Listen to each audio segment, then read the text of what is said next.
Forex trading নিয়ে তো সবারই অনেক আগ্রহ তাই না? কিন্তু সমস্যাটা হয় যখন ঠিক করা যায় না যে কোথা থেকে শুরু করব, কিভাবে করব।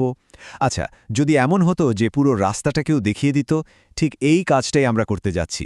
একদম জিরো থেকে ধাপে ধাপে কিভাবে একজন প্রো ট্রেডার হওয়া যায় তার একটা কমপ্লিট রোডম্যাপ নিয়ে আলোচনা করব। তো চলুন শুরু করা যাক। এই প্রশ্নটা কিন্তু কম বেশি সবার মনেই আসে। শুরুটা করব কোত্থেকে? ইন্টারনেটে এত ইনফরমেশন, কোনটা ঠিক কোনটা ভুল এটা বুঝতেই তো অর্ধেক এনার্জি শেষ। আর এই কনফিউশনটাই কিন্তু নতুনদের জন্য সবচেয়ে বড় একটা দেয়াল। কিন্তু কোনো চিন্তা নেই, এই সমস্যার সমাধান করতেই আজকের এই আয়োজন। আমরা এখানে একদম পরিষ্কার একটা কার্যকর প্ল্যান দিতে যাচ্ছি। মানে ফরেক্স ট্রেডার হওয়ার যে জটিল রাস্তাটা সেটাকে যতটা সম্ভব সহজ করে দেব। শুধু এই রোডম্যাপটা ঠিকঠাক ফলো করতে পারলেই যে কেউ এই জগতে সফলভাবে পা রাখতে পারবে। আচ্ছা, যে কোনো বড় বিল্ডিং বানাতে গেলে সবচেয়ে জরুরি কি? অবশ্যই একটা শক্ত ফাউন্ডেশন, তাই না? ট্রেডিংও ঠিক একই রকম। এর বেসিক জিনিসগুলোই হলো সেই ফাউন্ডেশন। তাই আমাদের প্রথম কাজ হলো এই ভিত্তিটাকে একদম পাকা করে নেওয়া, কারণ এর ওপরেই কিন্তু পুরো ট্রেডিং কেরিয়ারটা দাঁড়িয়ে থাকবে। তো ফরেক্স জিনিসটা আসলে কি? একদম সহজ ভাষায় যদি বলি, এটা হলো কারেন্সি বা বৈদেশিক মুদ্রার বাজার।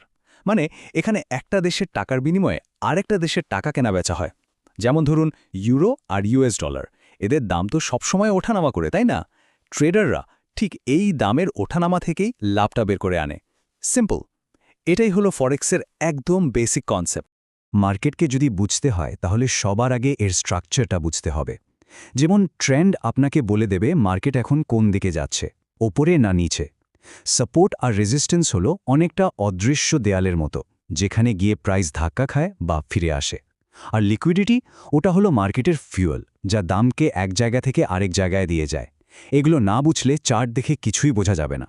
আর এই কথাটা একদম 100% সত্যি। মার্কেট স্ট্রাকচার না বুঝে ট্রেড করতে যাওয়াটা, জানেন, এটা অনেকটা চোখ বেঁধে তীর ছোড়ার মতো। লাভ তো হবেই না, বরং যা আছে সেটাও হারানোর রিস্ক থাকবে পুরো 100 ভাগ। সুতরাং এই বেসিকটা ঠিক না করে সামনে এগোনোর কথা ভাবাও যাবে না। দেখুন, মার্কেট স্ট্রাকচার যদি হয় মার্কেটের কঙ্কাল, তাহলে ক্যান্ডেলস্টিক হলো তার ভাষা। মানে প্রত্যেকটা ক্যান্ডেল আপনাকে একটা গল্প বলছে। ওই নির্দিষ্ট সময়ে বায়ার আর সেলারের মধ্যে কী যুদ্ধটা হলো সেই গল্প। বুলিশ ক্যান্ডেল, বেরিশ ক্যান্ডেল বা বিভিন্ন প্যাটার্ন, এগুলো একবার পড়তে শিখে গেলে মার্কেট মুন্দে কি করতে পারে তার একটা পরিষ্কার আইডিয়া পাওয়া যায়। ব্যাপারটা কিন্তু একদমই সহজ। যখন দেখবেন একটা সবুজ বা বুলিশ ক্যান্ডেল, বুঝবেন যে বায়াররা জিতেছে আর দাম উপরে উঠেছে। আর যখন দেখবেন একটা লাল বা বেয়ারিশ ক্যান্ডেল, তার মানে হলো সেলাররা শক্তিশালী ছিল আর দাম নিচে নেমেছে।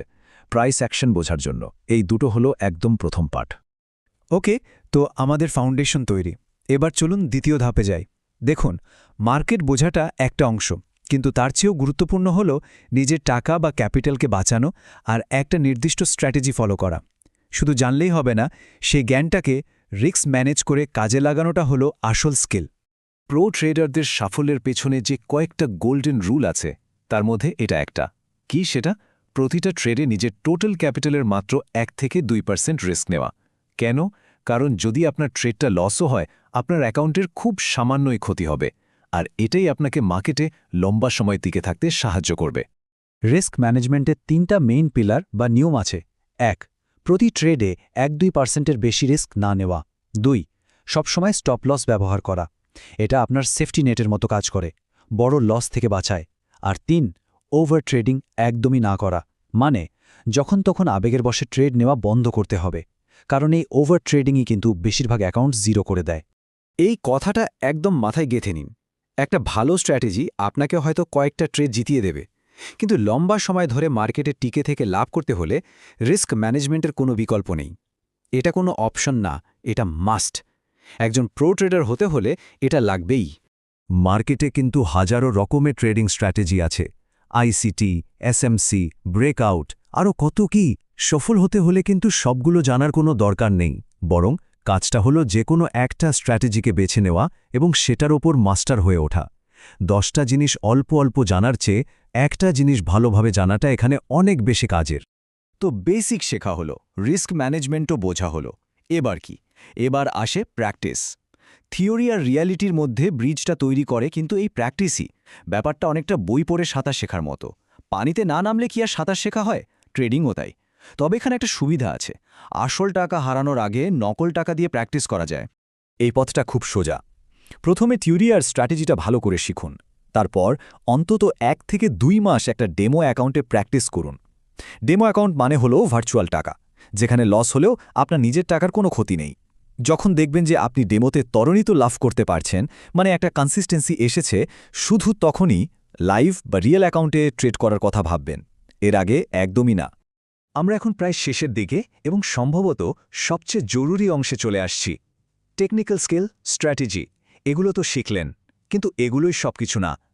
সফল ট্রেডিংয়ের যে ইকুয়েশন, তার সবচেয়ে বড় আর ফাইনাল পার্টটা হলো মাইন্ডসেট, নিজের মনকে কন্ট্রোল করা, বা যাকে আমরা বলি ট্রেডিং সাইকোলজি। মাত্র 3টা জিনিসই একজন সফল আর একজন ব্যর্থ ট্রেডারের মধ্যে পার্থক্য গড়ে দেয়। প্রথমটা হলো ইমোশন কন্ট্রোল, মানে লাভ হলে বেশি খুশি হয়ে যাওয়া যাবে না, আবার লস হলে ভয় বা দুঃখে ভেঙে পড়াও যাবে না। দ্বিতীয়টা ডিসিপ্লিন, মানে নিজের বানানোর নিয়ম আর স্ট্র্যাটেজি যাই হোক না কেন সেটাকে অক্ষরে অক্ষরে মেনে চলা। আর 3 নম্বর হলো ধৈর্য, সঠিক ট্রেডের জন্য ঘন্টার পর ঘন্টা বা দিনের পর দিন অপেক্ষা করার মানসিকতা। এই চার্টটা দেখুন, শুনতে হয়তো অবাক লাগছে, কিন্তু এটাই সত্যি। ট্রেডিংয়ে সাফল্যের ৮০% নির্ভর করে সাইকোলজির ওপর, আর স্ট্র্যাটেজি বা টেকনিক্যাল জ্ঞানের ভূমিকা মাত্র ২০%। এবার ভাবুন নিজের মনকে কন্ট্রোল করাটা কতটা জরুরি। তাহলে চলুন পুরো রোডম্যাপটা একবার কুইক রিভিশন দিয়ে নেই। স্টেপ 1, মার্কেটের বেসিক কনসেপ্ট আর স্ট্রাকচার বোঝা। স্টেপ 2, ক্যান্ডেলস্টিক পড়া শেখা। স্টেপ 3, রিস্ক ম্যানেজমেন্টে মাস্টার হওয়া। স্টেপ 4, যে কোনো একটা স্ট্র্যাটেজি বেছে নিয়ে সেটাকে নিয়ে পড়ে থাকা আর অনেক প্র্যাকটিস করা। আর ফাইনালি স্টেপ 5, ট্রেডিং সাইকোলজি বা একটা প্রফেশনাল মাইন্ডসেট তৈরি করা। শেষ করার আগে একটা প্রশ্ন রেখে যাই। ভাবুন তো, একজন ট্রেডারের আসল অ্যাসেট বা সবচেয়ে বড় সম্পদ কোনটা? একটা পারফেক্ট স্ট্র্যাটেজি যেটা কখনো ফেল করে না, নাকি একটা লোহার মতো শক্ত মাইন্ডসেট যেটা যে কোনো পরিস্থিতিতে ঠিক থাকে? এমন কোনো স্ট্র্যাটেজি কিন্তু নেই যেটা 100% কাজ করবে, কিন্তু একটা শক্ত আর ডিসিপ্লিন মাইন্ডসেট আপনাকে যে কোনো অবস্থা থেকেই বের করে আনতে পারে। তাহলে আসল সম্পদ কোনটা? উত্তরটা কিন্তু আমরা সবাই এখন জানি, তাই না?